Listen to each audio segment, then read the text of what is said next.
So, welcome to New York School of the Arts. Thanks for coming here. We're so excited to meet you, some of our students and faculty. Also very excited to meet you.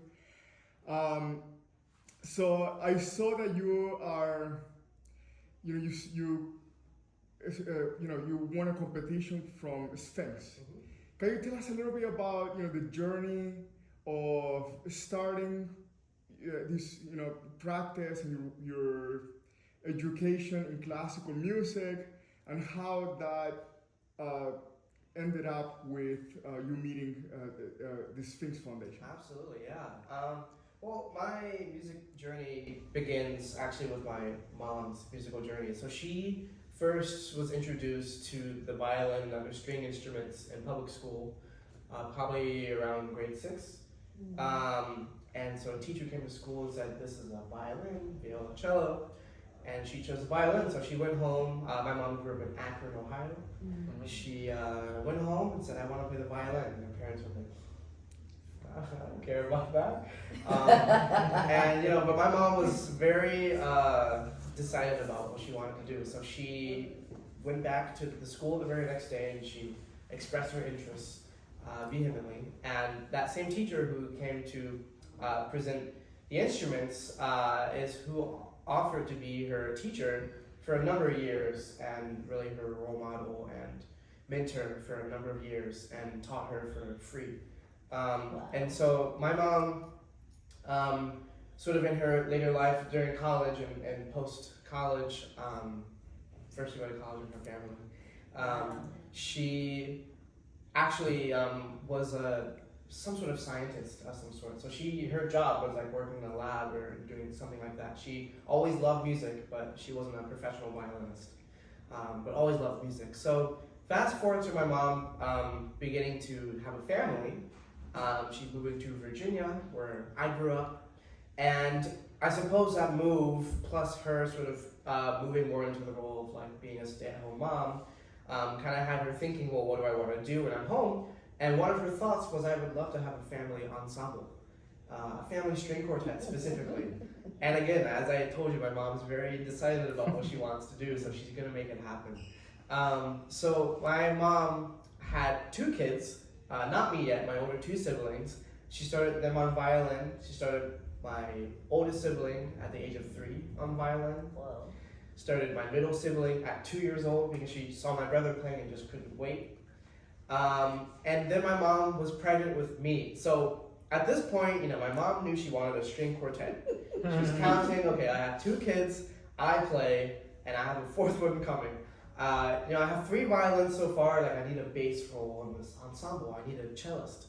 So she waddles to the store and picks out a cello that she knows I'm going to end up playing whenever it's time for me to just sit down and be quiet for more than 10 seconds, which turns out to be when I'm 3 years old. So when I'm 3 years old, that's when she decides it's time for me to accept the role of the cello that she's been waiting for me to assume this role. So that's how I began, and that's why I began playing the cello. I did not want to play the cello, as I'm told. I unfortunately don't remember these days, but I'm told that I actually somehow entirely ripped the neck off of my cello within like a week of playing it. Like I really didn't like it. I was throwing tantrums because all I heard in the womb, all I heard when I was born was violin. All I saw was violin. Why do I have to be different? I don't want to be the black sheep. I don't want to play this big old thing. I'm so tiny. Why me? And my mom tells me at the age of 3, she says, Sterling, did you know cellists make more money than violinists? And that was a wrap. I was sold. I was so sold. I started playing the cello when I was 3 years old. We started playing as a string quartet when I was 5 years old. The Elliot family string quartet. And we played, so we were always classically trained. We did the Suzuki method individually. And my mom became a Suzuki teacher. When she started teaching my brother, my oldest sibling, friends and family were like, hey, your kid, can you do that to my kid? And she's been now teaching. She has had a violin studio for maybe 25 years Wow. now or something. But my brother was the very first guinea pig of that. So, anyways, our family string quartet, we played together for about 10 years, really until my oldest brother went to college. And we actually never played sort of the standard repertoire that a string quartet might play. So we never played Mozart, Beethoven, or Haydn, and things like that. We actually played our own arrangements of genres that we love, like R&B, funk, jazz, gospel, Oh, cool. bluegrass, and things like that. So just tunes that we loved, and we would make our own arrangements. Yeah, I mean, we started playing in just simple like malls and libraries, just in public, and sort of very, very quickly caught wind within the community and beyond our community. We, next thing you know, we're playing at the Boys and Girls Club in Boston and San Francisco, and things are really just kind of, snowballing. Yeah, so it was always nice growing up having that outlet of like just playing purely for fun, like any kind of music, genre music that we love. But again, we were always classically trained in our own individual practice. So fast forward to when I am a teenager, a preteen, 12 years old, I want to start participating in the Sphinx organization, as you're saying. So for those of you who are not familiar, I think you guys all might be, but so Sphinx is this organization in Michigan, in Detroit, Michigan. Its purpose is to promote diversity in classical music, specifically in Black and brown musicians. So they have a number of programs. Their primary thing is this major national competition. It's like America's Got Talent for classical music. But before I could get to that level, I first joined their summer program, the Sphinx Performance Academy, at the age of 12. So it was my first summer camp, and summer camps are a huge thing for string musicians. A lot of us spend our teenage years in the summer going away for 1 week, 2 weeks, 5 weeks, 8 weeks to these festivals where we're surrounded by like-minded musicians. And specifically at the Sphinx Academy, just similar background, similar culture as well, which is super unique in our field of classical music. So it was really nice. And while I was there as a 12-year-old at the Sphinx Performance Academy in Oberlin, Ohio, I was suggested by my peers and my mentors, my teachers. They were like, you should try out for the competition. And so I did. I tried out for their junior competition, and I...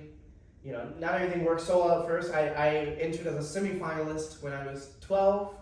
I didn't advance to the final round, and I tried again the next year, and I placed second place when I was 13, and I tried again the next year, persistence. And when I was 14 is when I won first prize for junior competition. So that carried a lot of things. That changed the entire trajectory of my life. That was also around the time I realized I want to be a cellist. You would think with this whole background of me growing up surrounded by music, this whole time I would plan to be a cellist, and my mom would also plan for us all to be professional musicians, but that actually wasn't, she never ever intended for that to happen, for us to be professional musicians.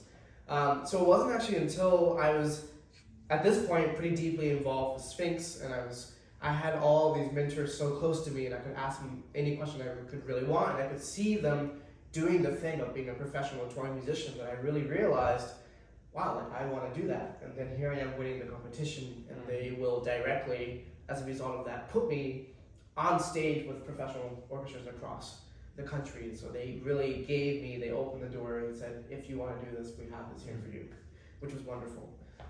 So that's really how I started my professional career 10 years ago when I was 14. Things really just kept picking up. So they have a Sphinx winner every single year. It's an annual competition. But I started, I suppose, making a name for myself. So once my year was up, I started getting more engagements because so-and-so had heard me here and they wanted to hear me there. And then I started touring with the Sphinx chamber ensemble called the Sphinx Virtuosi when I was in high school. So I did that for a few years. I would be gone for 9 weeks or 8 or 9 weeks at a time. They shortened the tour now, but it used to be a very long tour back then. So I would be on the road in high school, trying to teach myself calculus, and oh, I don't miss that. Oh my gosh. I love, so I wanted to be an engineer before I wanted to be a cellist. So I mean, I love the math and science, but teaching yourself calculus was a little bit hard.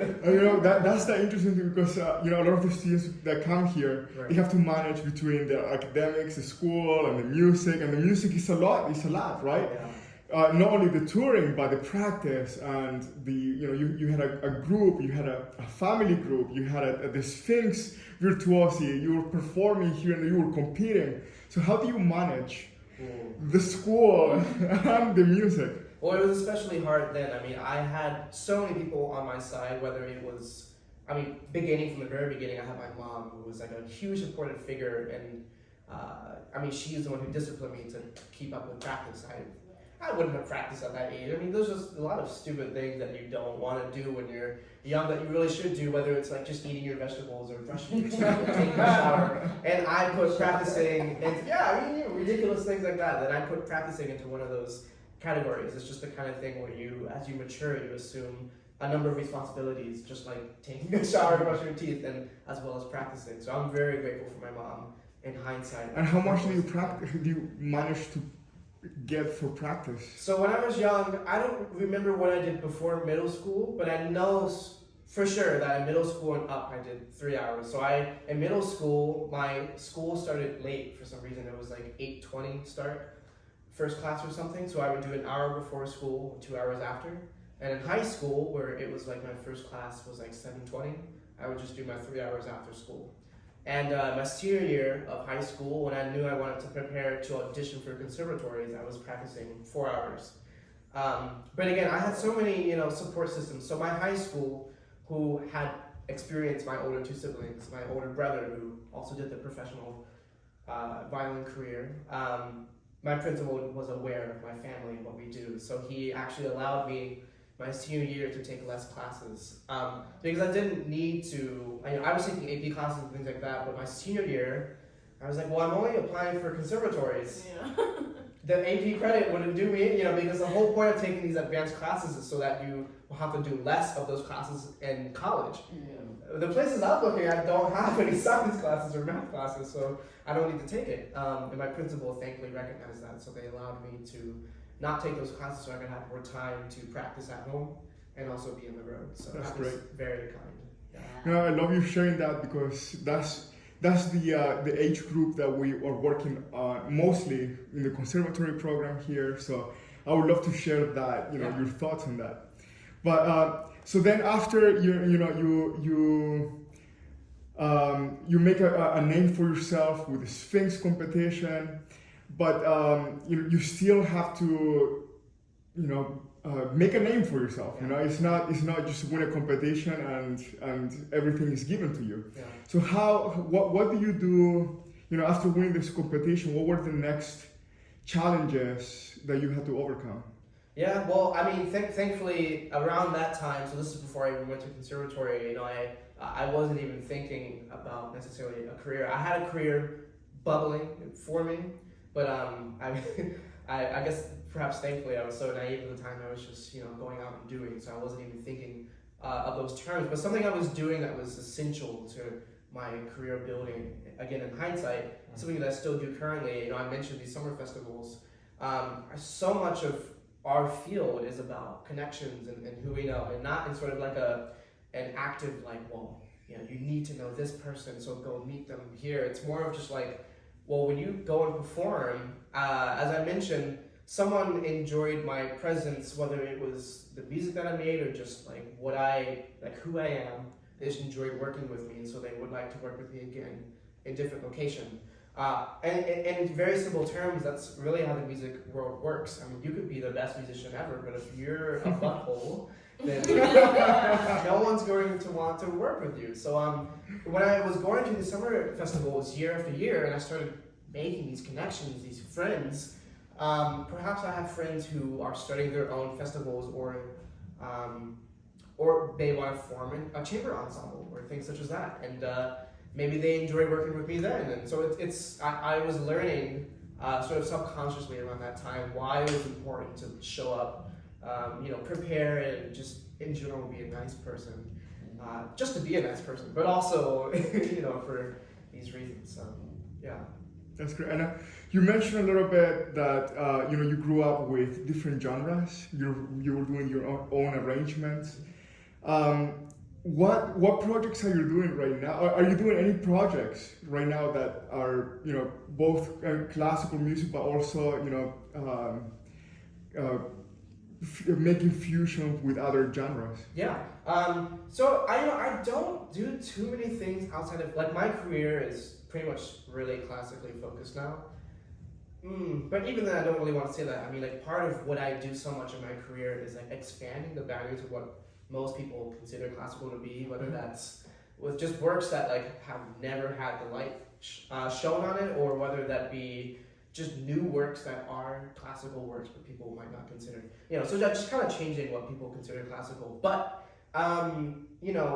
expanding on what my family quartet used to do, I am starting in like 2 weeks. I'm going to be starting this residency with a bunch of schools in London, where I'll be going over and teaching them and talking to them. And one of the goals that I'm planning on for a project that I'm helping to start with them is I want them to really bring me tunes and songs that they love to listen to and would like to play, and I would really love to sort of help them, organize how to play that. Because again, so much of my experience with my family quartet was just like listening to tunes that we love. Let's play it. How? We'll figure it out. And I also want to bring, me and my family. We have so many thick books of our music that we used to play that has just been collecting dust at my mom's home in Virginia, that I would love to bring over to them and have them play if they're interested, or create new works. So yeah, I'm excited for that. Now, you said that classical music is still part of your heart. What is it? What is it about classical music? That's a great question. I mean, what really fascinated me, even when I was in high school, learning about literature, or whether it could be Shakespeare or something that's from the past, learning about history. I was never so big into history just because of like remembering the dates, but something I always found really fascinating when learning about history, and especially music history, and it's just something I realized through classical music. I mean, so when you think classical music, you usually think music that's hundreds of years old.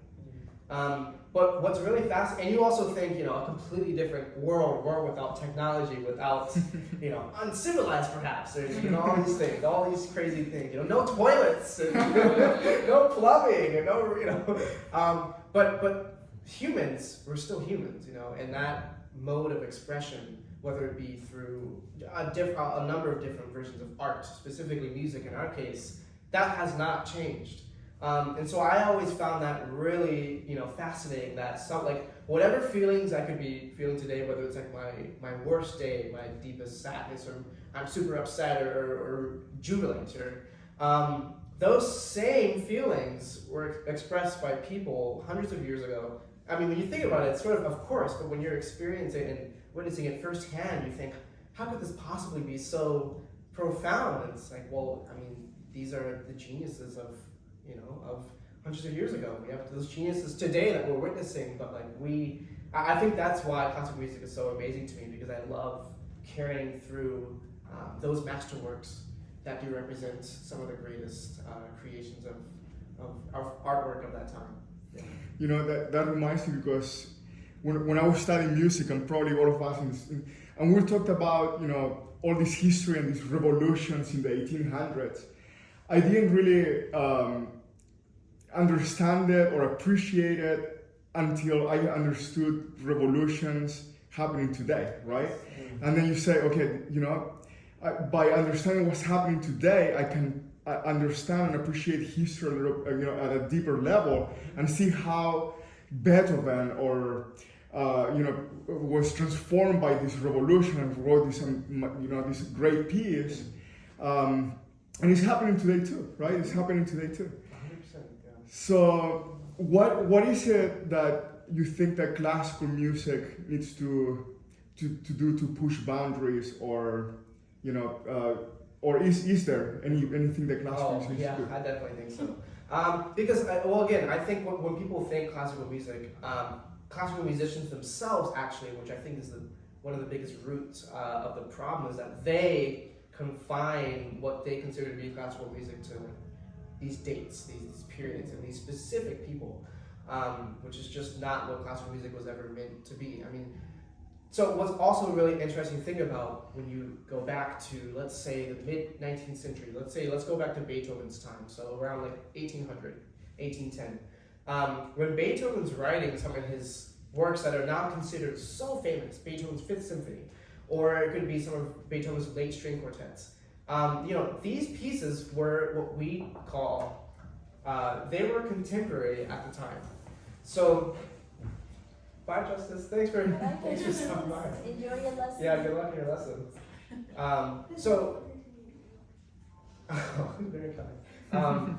So these pieces were contemporary and they weren't well accepted at the time. Sometimes they were, sometimes they weren't. And we now later consider them masterpieces. But the point being that classical music was never just about what's in the past. That doesn't make any sense. And of course, nothing has changed today. So when we look at the great composers of today, one of them on our program for this week's concerts, Jesse Montgomery.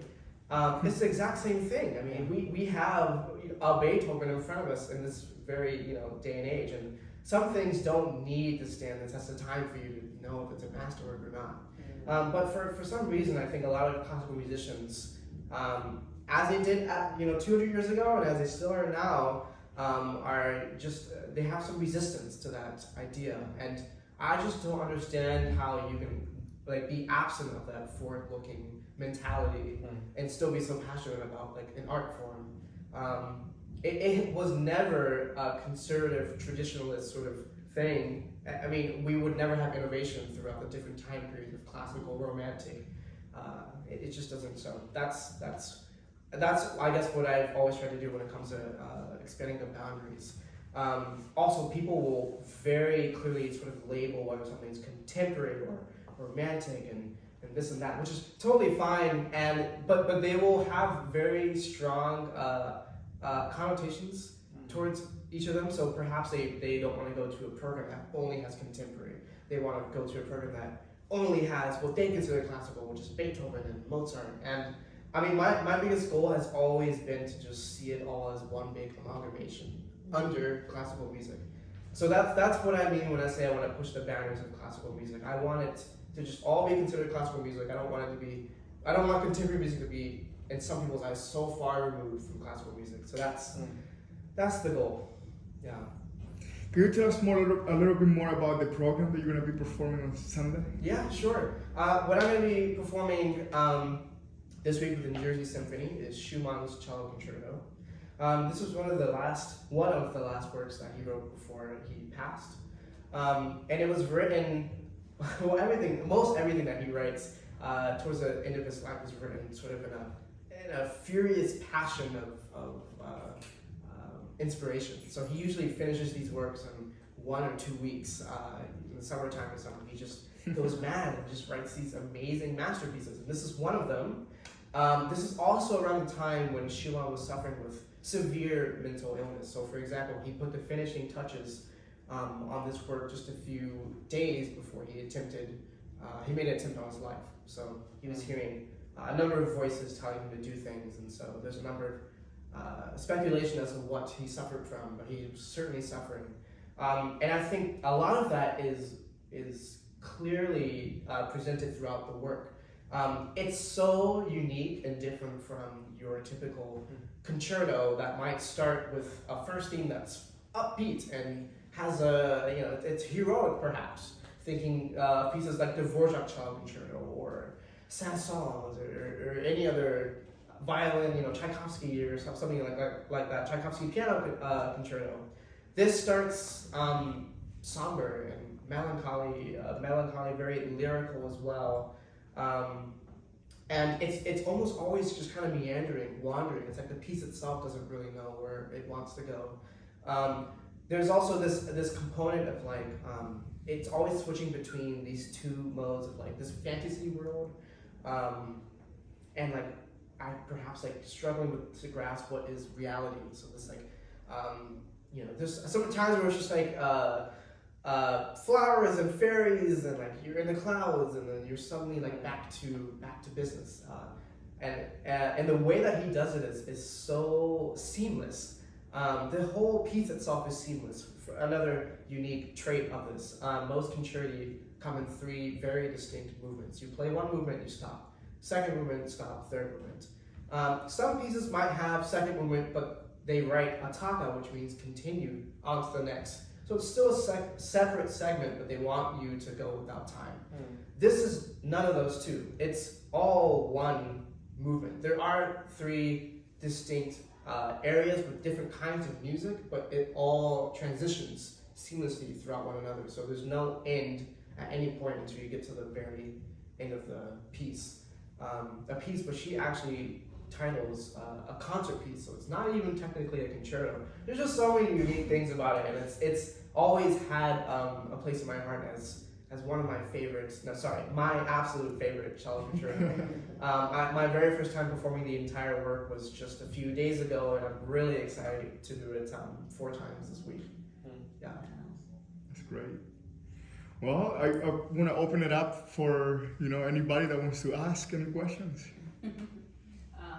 What advice would you give young artists that are, say, here at the school, as far as your balance between academics and, you spoke about it a little bit earlier, but how would you balance your priorities, right? How Yes. do you do it? Yes, no, that's a really great question. I think firstly, just assessing what your priorities might be. So for me, it was slightly simpler. Around the time when I was applying for college, and that I realized, okay, these are the schools I'm applying for, so I'm not going to push my academics as hard because it's a minute point at this point. But I mean, up to that point, I was full on for both of them just because it was a matter of, I don't know, just discipline. I was really interested in these topics, and I just like doing something to the fullest, so I would do that for both. But it came a point where I realized perhaps a sacrifice had to be made to do something to a higher standard or higher degree.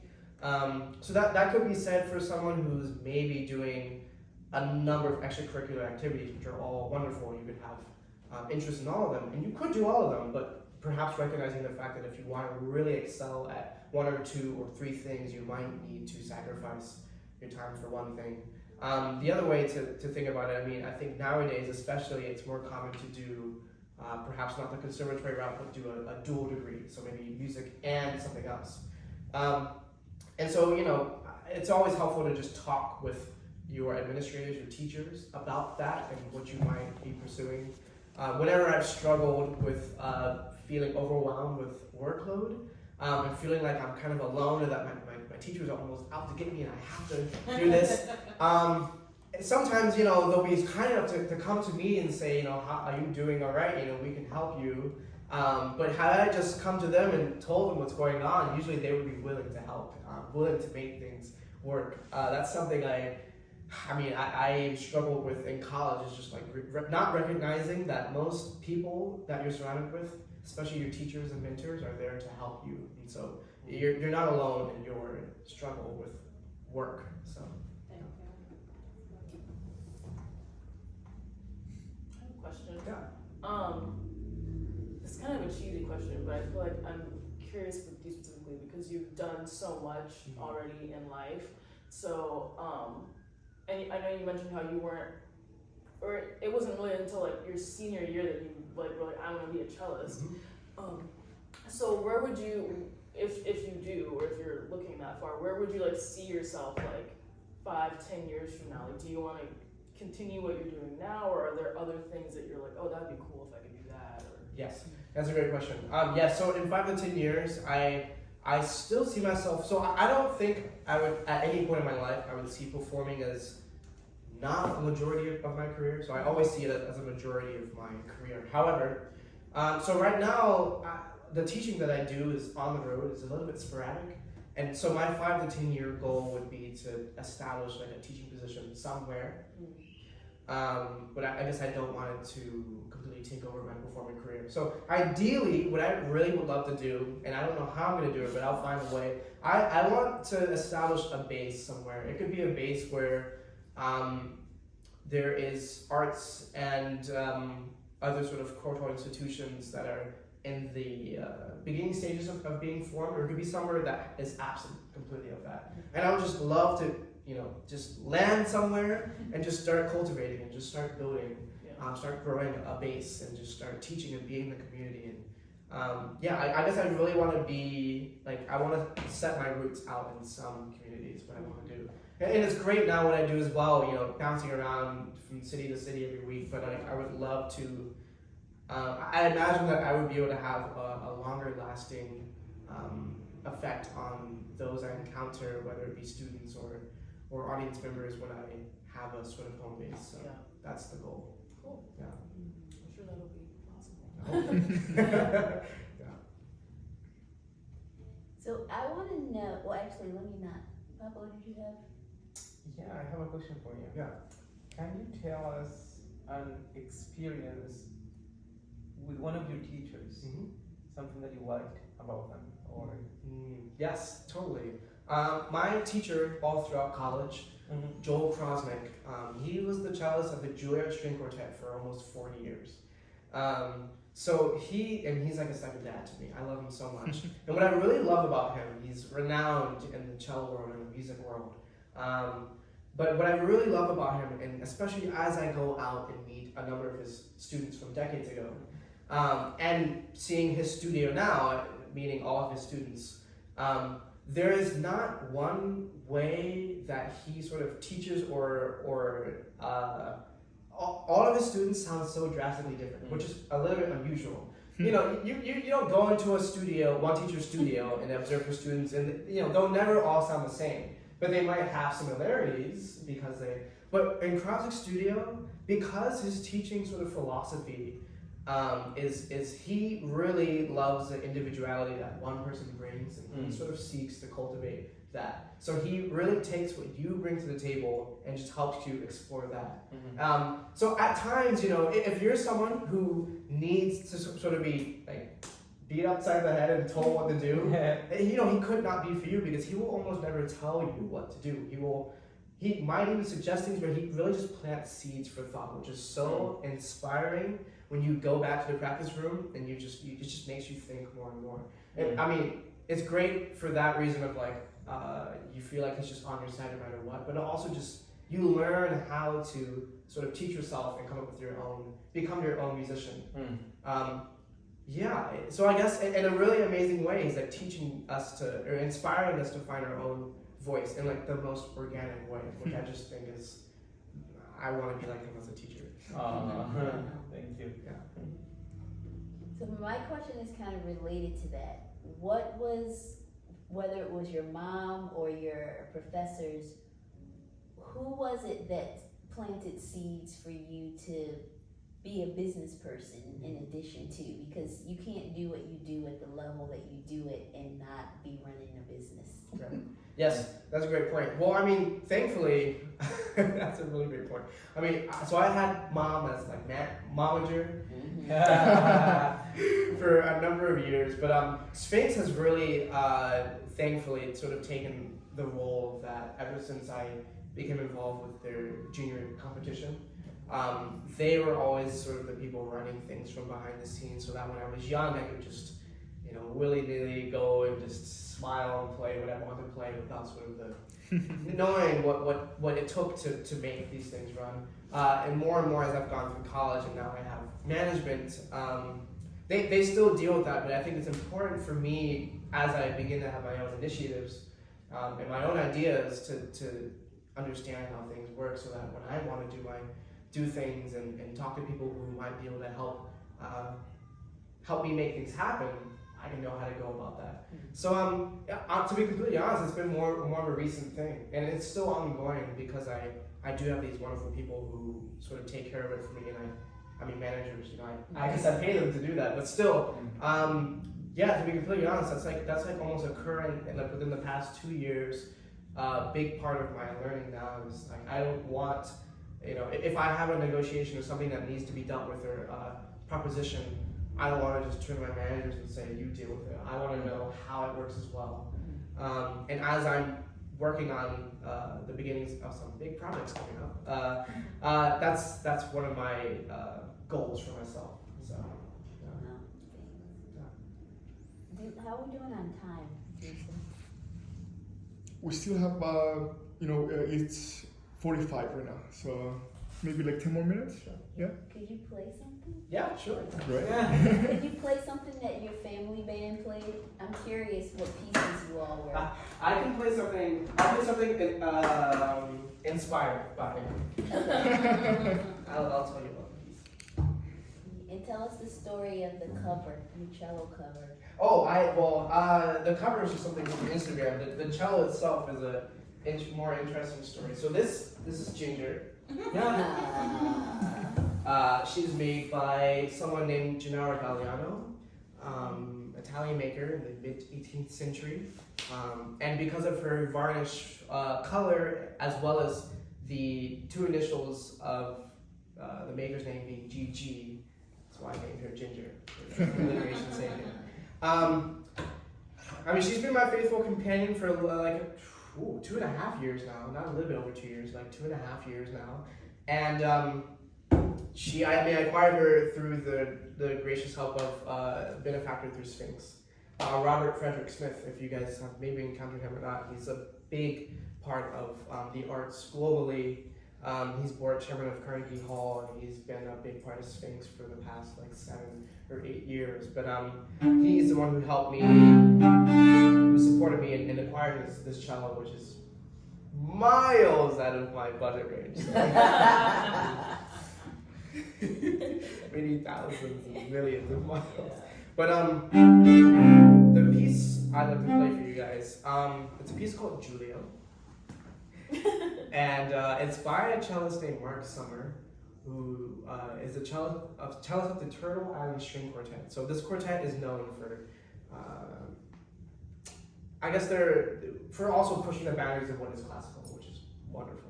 This piece specifically has a lot of inspirations and influences from a number of genres, whether it be rock or jazz, even at some points with a little bit of improvisation, or pop even. So yeah, this is a piece I love to play, and again, because of my childhood, I find I relate to that sort of multi-genre aspect. Yeah. Yay. Thank you.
Wow.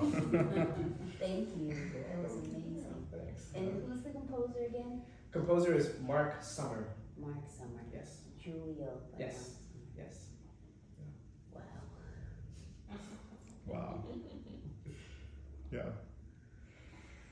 You know, I don't know if there's any, you know, if you don't mind, you know, just to start wrapping up, it would be amazing if you're able to give a message to the students of the New York School of the Arts that, you know, we have a few students, string students, that want to go into the music business, and many of them want to go into the education. Some of them are thinking about performance. But what is your advice? Maybe advice, tips, challenges that they might expect, and you know that they should try to overcome as they prepare to go into follow your footsteps in a way. Right. Well, there's one, I guess, general thing I like to say within two branches. So, in all my years, 20 plus years now of performing, I've talked to so many audience members, and the thing that I hear the most all the time from audience members is, I used to play, and I don't anymore, and I wish I did. And for that simple reason, I would highly suggest that no matter, like, in whatever capacity, whatever your discipline is, just keep it involved in your life. So even if, for those of you who are not considering pursuing your discipline professionally, totally fine, but just don't let it leave your life, because I've heard so many people, I mean thousands, maybe tens, maybe 100, I don't know how many audience members over the years, but so many people I've heard say that. And so I would just hate for any of you guys to become, just in any capacity. I think it's so important to keep it in your life. And for those of you who are going to pursue it, it's that same idea of just like, don't give it up. There's so many difficult days, as with anything that we love. It's never going to be easy or simple every day, and it really doesn't even matter how proficient you get at that thing. There are, I mean, to be completely honest, there have been days, even in like the past year, where I, is this really for me? That's just, there's always going to be ups and downs. But I think your persistence, which I realized when I was first competing in the strings competition, thanks to my mom who made me keep doing it. Persistence is really everything. People will always progress at such varied speeds, and so comparing yourself can really be a dangerous thing. Don't let yourself fall into that trap. Use it purely for inspiration, but when it becomes the opposite effect, uninspiring, really just be careful with how much you compare yourself to other people and to peers. And so really just enjoy your own path and be ready for some ups and downs, but really if you have like the one simple rule of just like acknowledging your own persistence, then I think you'll have a pretty fruitful